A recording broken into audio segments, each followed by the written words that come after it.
dostlar, YouTube kanalımıza hoş geldiniz. Kanalımızın top 10 bölümünü, şu sanına sizi taliplerde ve okuçularda esasen yaşlar telefonunu yokman suratda bolaymalı 10 application'larda görün veririz.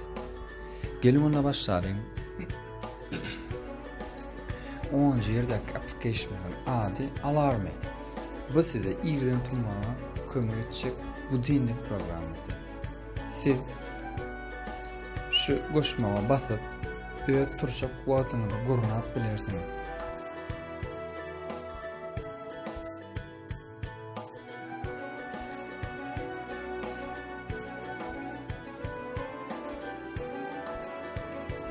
Ve vaatın gurunağınızdan sonra şu yerden ayratenliklerini görüp bu dini uçurmak şeklini saylap bilersiniz. Mesela çay kap uçurmak,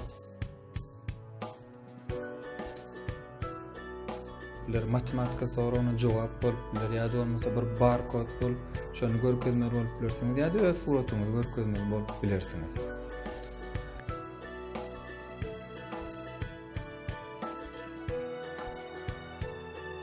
Dokuzuncu yerde olsa Brainy.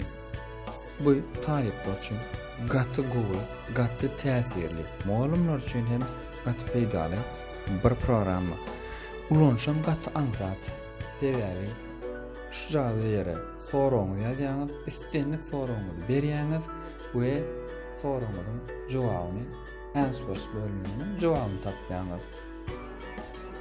Programma hükma suretli internet gerek. 8. yerde olsa habits, yani inlik edinmek barada. İnlik edinmek baradaki videomuzu yukarıdaki sirkavası görüp bilersiniz ve şu video değişti bir programma bize inlik edinmek öğretiyor. Koşmacığa basıp edinmek isteyen inliğimizin adını yazacağız. Mesela kitap okumak. Aşağıdan varsa soruğunu yazacağız. Yani şu gün kitap okudun mu?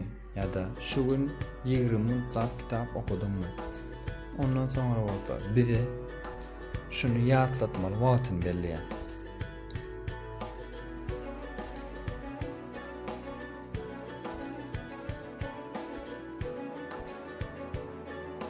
İnliğimizi dördüğümüzden sonra şu taydaki günleri seyredeceğiz. 1. gün, 2. gün, bazıların 6. gün ve şu günlerin üstüne basıp saklap tik koyup biliyeniz. Onun aşağı hem istenlik enliğimizin üstüne bir gelip bassak şu enliğimiz var da bize statistika görüyor. Statistikada ayın neticesi, hepten neticesi, yılın neticesi aşağıda olsa tarihi sersalamızda ehli şu için edin ve etmedik zatlarının neticesini, statistikalarını görüp bilersiniz.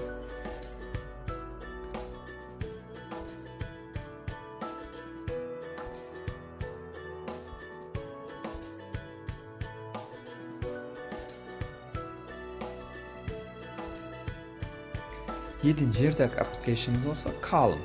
Adından belli bolşalı. Bu sizi rahatlatmak için niyetlenir. Eğer de siz yağda olursanız, qaharlı olsanız, uykusuz, stresli, gamgın olsanız bu programa sizi köşüştürür.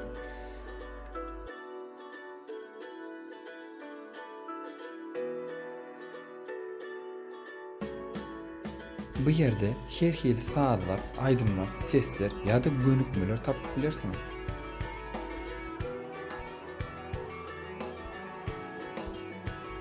Misal için size dem alma gönükmesini görkezeli.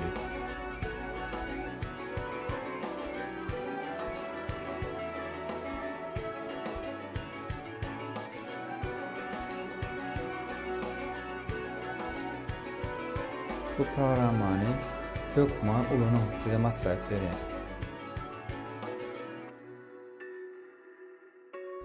6. yerde olsa Socratic. Bu olsa edilyan ki Brainialak sizin sorularınızı cevaplayar.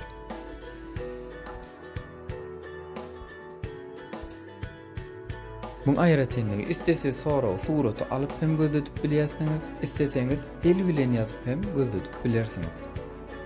Misal için ben el bilen yazayım. What is Hashiko diyelim. What is Hashiko? Hashiko ne mi?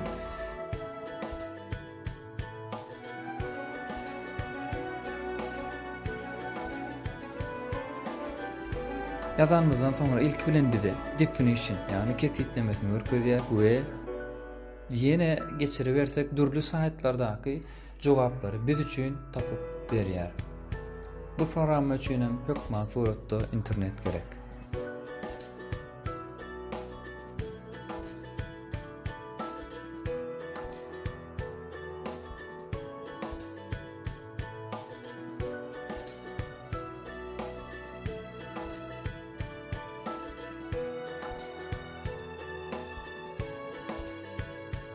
Geldik 5-nji orunda.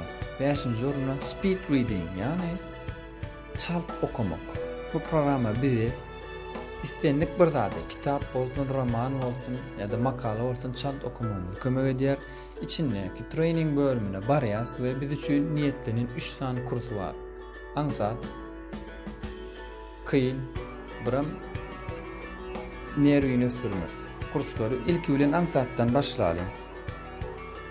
Aňsat bölümüne giremiz soňam her gün bize her türlü bir näçe gönükli tawsiýe berýär. Şo gönükleri ýerine ýetirmeli. Mysal üçin shuttle table. 4 burçluğun içinde 20 tane boşluk, onun içinde de birden 20 sany öýlen insanlar idigidelikde tapmak. Näçe a sekundun içinde tapsak şonça gowy bolýar biz üçin. Han barlak görelim. Mundan aşaram bir näçe gönükmeleri bar. Bu gönükmeleri serediyaz, aşağı gidiyaz, green dağda çendi dowam edýär. Hökman barlan, hökman suratda şu programmany ulanyň günlük berýän gönükmelerini ýerine ýetirin, çalt okumy öwrenýär.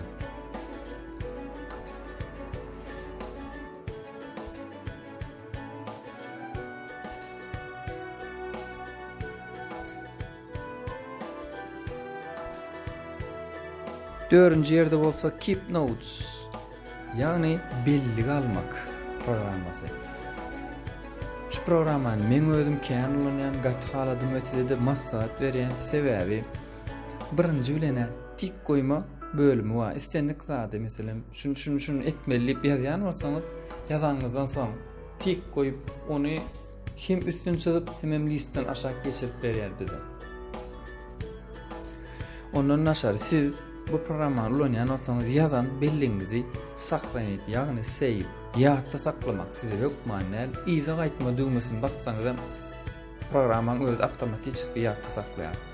Bu ýaman gowy we ýatda saklan istendik belliňizi saga ýa-da çepe zynmak bilen arhiw oklap bilersiňiz. Pozulanyp, ondan soň arhiwden görýänsiňiz bar. Mundan naşary İsten belliňiziň renkini ütküdüp bilersiňiz.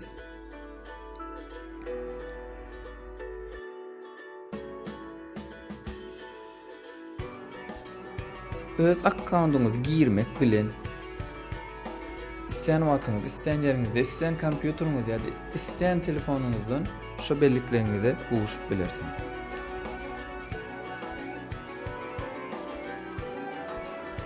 Üçüncü yerde Elevate programması. Bu bolsa ingliz dilinde bolup biziň beýnimizi güýçlendirmek üçin niýetlenýär. İçinde gyzykly oýunlar bar. Birinji oýunumuz matematik oýuny. Muny size görkezip oturmaýyn, ýöne aýdyp geçeýin. İçinde ýazawmyzy, okuýşymyzy we gürleýişimizi, matematikamyzy güýçlendirmek üçin birden motivasiýa berýän oýunlar bar. Şu oýunlary günne bize 3 tane berýär. Gaty peýdaly gaty go programma emmeňde maslahat berýär.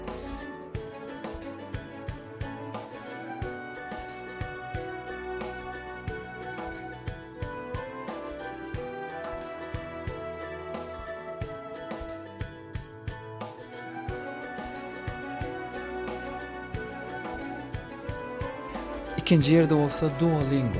Bu programma size dil öğretýär. Yani başka bir dil öğrenmek isteyen olsanız Duolingo programması birinci yerde durýar. Kim tarapy var, türkmençesi ýok. Bunu ulanmak üçin ýok, siz ikinci bir dil bilýän bolmaly. Onun Biz hökman hem bilýäs, ya inglizçe bilýäs, ya türkçe bilýäs, ya da orsça bilýäs. Şu üç dilin haýsy bir ýerini bilseňiz, siz programy ulanyp bilersiňiz.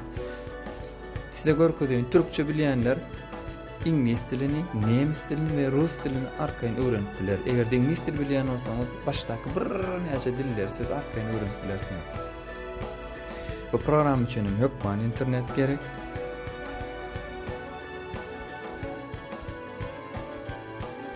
Ne geldik? Birinci ornumuzdaki application'ımız. Bu bolsa TED Talks. Bu programda birden meşhur ya da meşhur diýen adamlaryň çykyşlary, seminarlar jemlenen.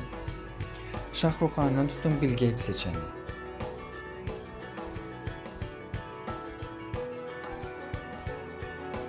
İsteyen temaňyzdaky çykyşlar, seminarlar arkaýynlyk bilen tap dinläp bilersiňiz.